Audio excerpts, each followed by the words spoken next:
ചെറുപ്പക്കാരെ, ഇത് കള്ളിന്റെയും കഞ്ചാവിന്റെയും മയക്കുമരുന്നിന്റെയും കാലമാണ്. ഉമ്മമാരെ, ഉപ്പമാരെ, രക്ഷിതാക്കളെ, ചെറിയ ഹൈസ്കൂൾ വിദ്യാർത്ഥികൾക്ക് പോലും അല്ലെങ്കിൽ UP വിദ്യാർത്ഥിനികൾക്ക് പോലും മയക്കുമരുന്നുകൾ, MDM പോലത്തെ ലഹരി വസ്തുക്കൾ വിപണിയിൽ സുലഭമായി അതിന്റെ ഏജൻസികൾ വിതരണം ചെയ്യുന്ന കാലഘട്ടമാണ്.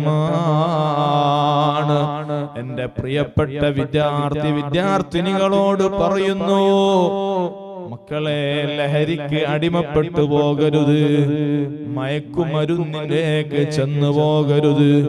ഒരു നേരം ലഹരി ഉപയോഗിച്ചാൽ 40 കൊല്ലത്തെ അമല് അല്ലാഹ് സ്വീകരിക്കൂല. എല്ലാ തിന്മയുടെയും താക്കോലാണ് മദ്യമെന്ന്, ലഹരിയെന്ന് മുഹമ്മദുർ റസൂലുള്ളാഹ് സ്വല്ലല്ലാഹു അലൈഹി വസല്ലം.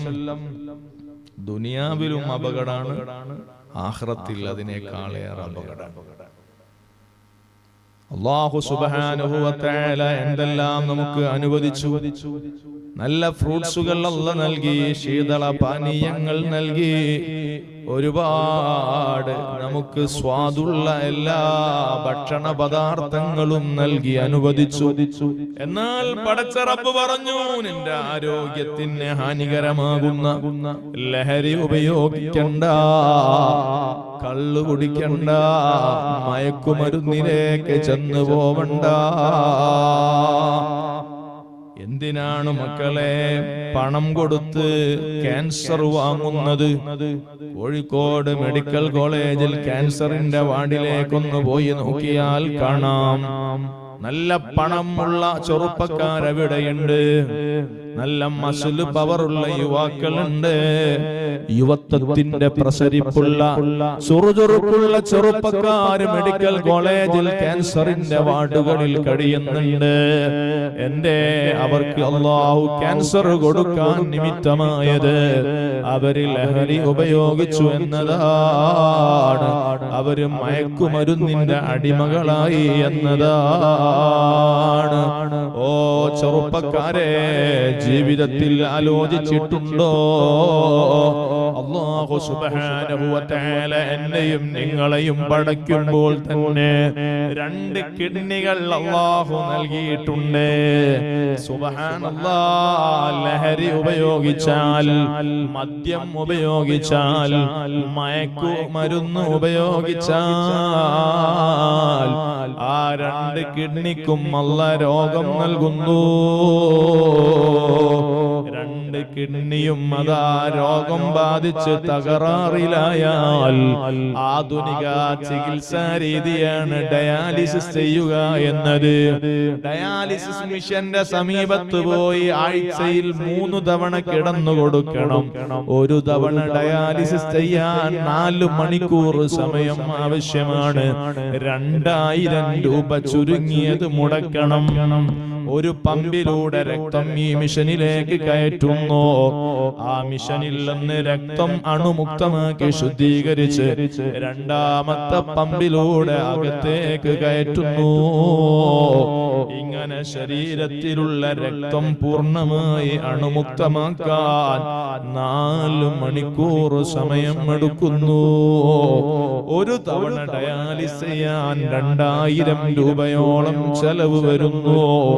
ആഴ്ചയിൽ കിഡ്നി രോഗികൾക്ക് 3 തവണ ഡയാലിസ് ചെയ്യേണ്ടി വരുന്നു. മാസത്തിൽ 24,000 രൂപ ചെലവ് വരുന്നു.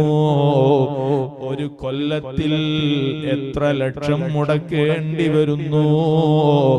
2 കൊല്ലം ഡയാലിസ് ചെയ്യുന്ന രോഗികളില്ലേ, 5ഉം 10ഉം വർഷങ്ങളിൽ ഡയാലിസിസ് ചെയ്ത് ശരീരത്തിലുള്ള രക്തം ശുദ്ധീകരിക്കാൻ പരിഹരിക്കാൻ വേണ്ടി പ്രയാസപ്പെടുന്ന രോഗികളില്ലേ? തുടക്ക സമയങ്ങളിലൊക്കെ പണക്കാരാണെങ്കിൽ വലിയ ആശുപത്രികളിൽ ചെല്ലുന്നു, അവര് ധാരാളം പണം ചെലവഴിച്ച് ഡയാലിസിസ് ചെയ്യുന്നു. 2, 3, 4 കൊല്ലവും പിന്നിടുമ്പോ താമസിക്കുന്ന വീടും പറമ്പും വിൽക്കേണ്ടി വരുന്നു. ഈ സദസ്സിൽ ഒരുമിച്ച് കൂടിയ ഒരാൾക്കും കിഡ്നി സംബന്ധമായ രോഗം തരല്ലേ അല്ലാഹ്. ഞങ്ങൾക്കൊക്കെ മരിക്കുവോളം മാരകമായ ക്യാൻസർ തരല്ലേ അല്ലാഹ്. കാണുന്ന സ്ത്രീ പുരുഷന്മാരുടെ ശരീരത്തിൽ നിന്ന് കൈകാലുകളെ മുറിച്ചു മാറ്റരുതേ അല്ലാഹ്.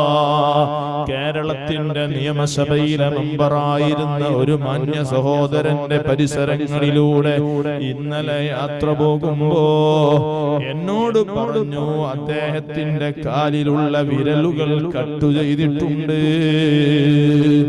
ആർക്കാണ് അല്ലാഹു സുബ്ഹാനഹു വ തആല ആരോഗ്യം പിൻവലിച്ചാൽ ആ ആരോഗ്യം നമുക്ക് വീണ്ടെടുത്ത് തരാൻ സാധിക്കുക?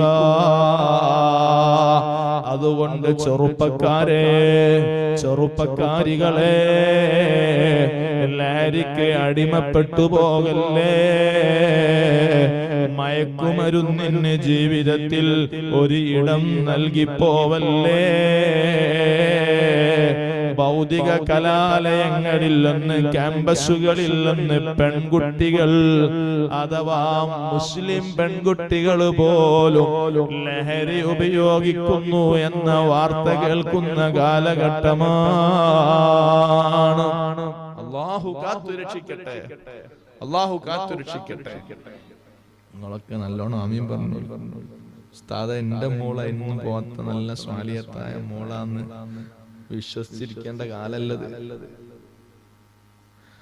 ബാപ്പ കാളിയാരാണ്, തങ്ങളാണ്, മുസ്ലിയാരാണ്, നാട്ടിലെ മഹലിന്റെ പ്രസിഡന്റാണ്, സെക്രട്ടറിയാണ്, പൗരപ്രമുഖനാണ്.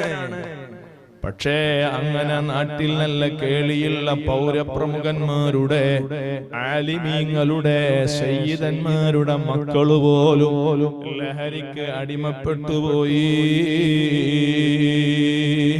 അല്ലാഹു നമ്മളെ മക്കളെ നന്നാക്കി തരട്ടെ. എല്ലാ വഴികേടിൽ നിന്നും നമ്മളെ മക്കൾ അല്ലാഹു കാത്തുരക്ഷിക്കട്ടെ.